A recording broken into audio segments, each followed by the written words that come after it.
Hello, cruise lover. Today we're gonna be answering questions, your most frequently Long Beach parking bureau questions.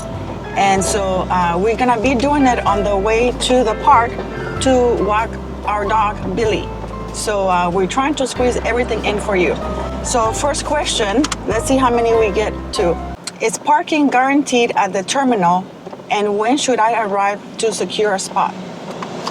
With regards to parking, we have quite a bit of experience with that. Parking is not guaranteed at the terminal. It seems to me that whenever there are other events going on in the area, such as the Grand Prix, different events at the Queen Mary, and so forth, the parking structure will be full. We normally will get an email letting us know that parking is not going to be available. And so what you should expect for that, you have to drive up to the terminal. When you drive up to the terminal, you can drop off your passengers, but they're going to give you a map, and they're going to guide you to an off-site parking area. And over the years, we parked at the Aquarium of the Pacific. We parked at the sports arena, the convention center, and other sites throughout the area. Next question. What's the difference between on-site and off-site parking? And how does the shuttle luggage process work for each? Okay, well, when it comes to on-site, they basically mean right there in the terminal. So when it is available, and in my experience, it's been like 50% of the time, it's quite simple. There seems to be ample parking spaces when there are available. It's a parking structure, a few levels high. You'll simply park, and you'll take your luggage with you. You'll find porters, and they will take the luggage from you before you go into the terminal. And with regards to off-site, you have a couple of options. Option one, you can take your luggage with you to the off-site area, park, bring the luggage with you on a shuttle that is running constantly every 15 minutes or so. And eventually you'll get that luggage to the porters when you come back. Or another option is that you can drop off your luggage prior to going to the off-site parking. Give it to the porters, then go to the off-site parking, and when you come back, you don't have to carry your luggage with you. Question number 3. How do I decide if parking is better than a ride-share service like Uber or Lyft? That is a bit of a, I think, personal decision. What we have done is we looked into getting shuttles. And it turns out that a lot of shuttles simply, a lot of the services that we're familiar with, they won't go there because sometimes it can take a long time for the shuttle or a car to enter the terminal and exit. So a lot of these companies have made it a point not to provide services to the terminal. At least that's been our experience. When it comes to a taxi, when it comes to a rideshare, we kind of did a rough estimate, and we concluded that the difference paying a rideshare, paying a taxi versus paying to leave our car at the terminal wasn't significant. I would probably say for a 7-day cruise, we're probably talking about maybe $40, maybe $50 tops. And so we concluded that for us, it just made a lot more sense to spend that a little extra money. And we don't have to be concerned, what time exactly the rideshare is here. We're on our own schedule. And, we just feel much better about that. If we go out and purchase something, we're not concerned that, is it a small vehicle, the rideshare? It's easier to basically load it up in our own vehicle. And so we prefer to use our own vehicles for that reason. Question number 4. How much do porters cost for luggage, and where do I get luggage tags?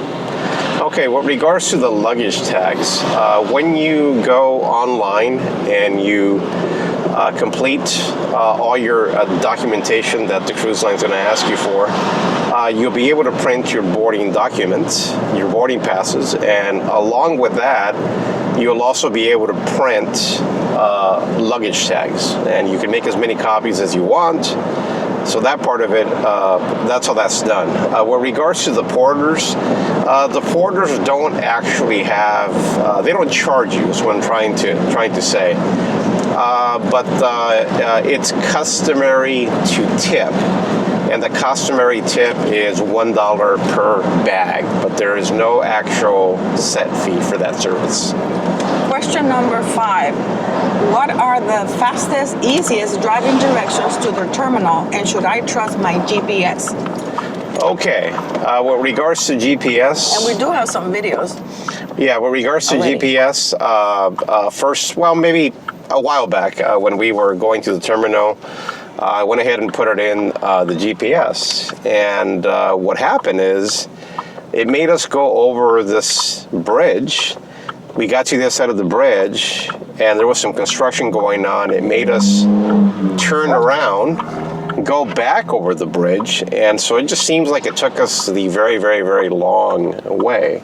So I personally believe before you travel, look at your GPS, see what the directions say, and look at a traditional map online and see if it makes sense, is what I would tell you, before you commit to one specific route on that GPS.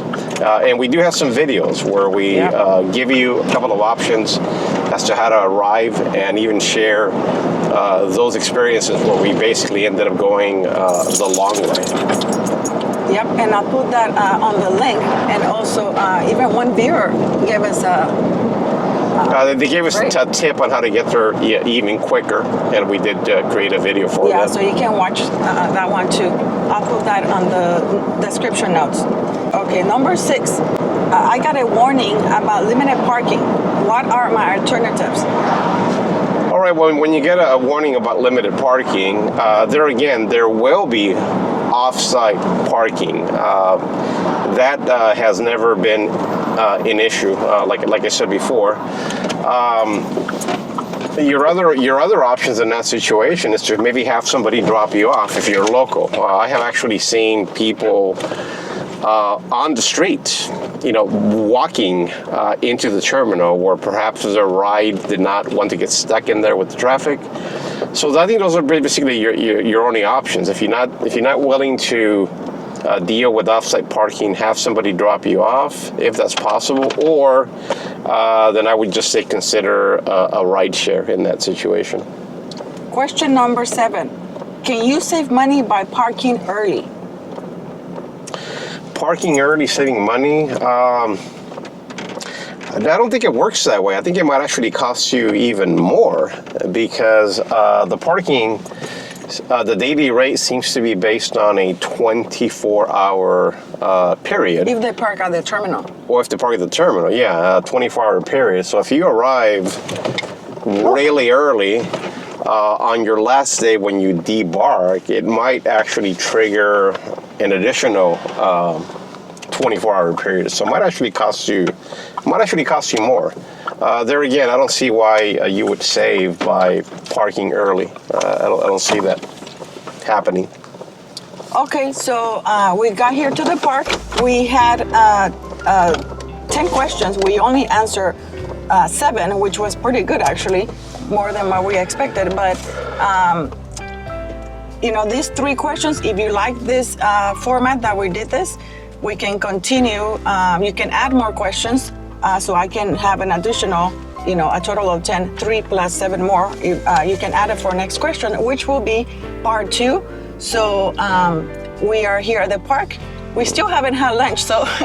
Well, we're here at the park, and this is that famous lake. Some of you guys might remember Reggie the alligator from many years ago. So, like I said, if you like this, let us know.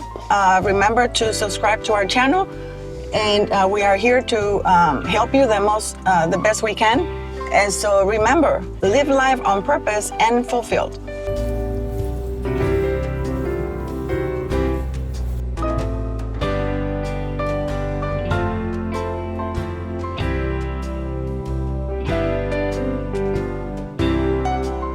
Muchas gracias por visitar nuestro canal You Too Can Cruise.